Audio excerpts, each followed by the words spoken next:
ఉన్నారు, బీసీ జనాభా అధికంగా ఉంది. ఇంచుమించు 2,000 మంది బీసీలు ఉన్నారు, అలాగే ఓసీలు ఉన్నారు, ముస్లిమ్స్ ఉన్నారు, ఎస్సీలు ఉన్నారు, ఎస్టీలు ఉన్నారు, అందరూ ఉన్నారు. ఇక్కడ అందరూ ఇప్పుడు కలిసిమెలిసి ఉంటారు. అక్కడ అసంఖ్య కార్యక్రమాలు కూడా మాకు తెలియజేస్తూ ఉంటారు. పోలీసు సహకారాన్ని తీసుకుంటా ఉంటారు. అలాగే మా దగ్గర మహిళా పోలీసులు ఉన్నారు.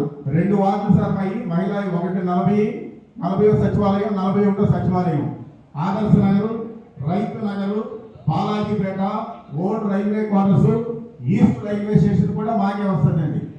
దీని మీద మొత్తానికి ఈ విధంగా అక్కడ మేము ప్రజలతో మమేకమై రకరకాల అవేర్నెస్ కార్యక్రమాలు పెట్టి వాళ్ళని ఏ విధంగా మనం ఈ యొక్క మోసగాల నుంచి, ఇటువంటి నేరాల నుంచి బయటపడాలనే దాని మీద వాళ్ళని అవేర్నెస్ చేయడం జరిగింది సార్. అలాగే మీరు కూడా మా ఫోన్ నెంబర్ కూడా వాళ్ళకి ఇవ్వడం జరిగింది.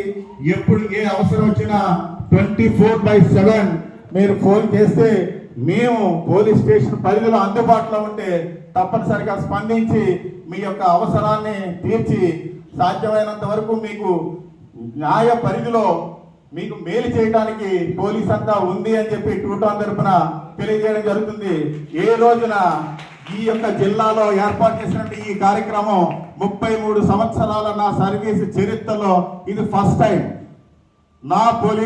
నా పోలీస్ స్టేషన్ అనే ఒక పేరు పెట్టి ప్రజలను పోలీసులతో మమేక్యం చేసేటటువంటి ఈ కార్యక్రమానికి ముఖ్య పాత్రధారుల సూత్రధారి ఎస్పీ గారికి, మరి అలాగే ఇలా ఏర్పాటు చేసినటువంటి మా సిఐ గారికి, మా డిఎస్పీ గారికి అందరికీ కూడా ప్రత్యేకమైన ధన్యవాదాలు తెలియజేసుకుంటూ ఈ అవకాశం ఇచ్చినటువంటి మీ అందరికీ కూడా కృతజ్ఞతలు తెలియజేసుకుంటూ సెలవు తీసుకుంటాను.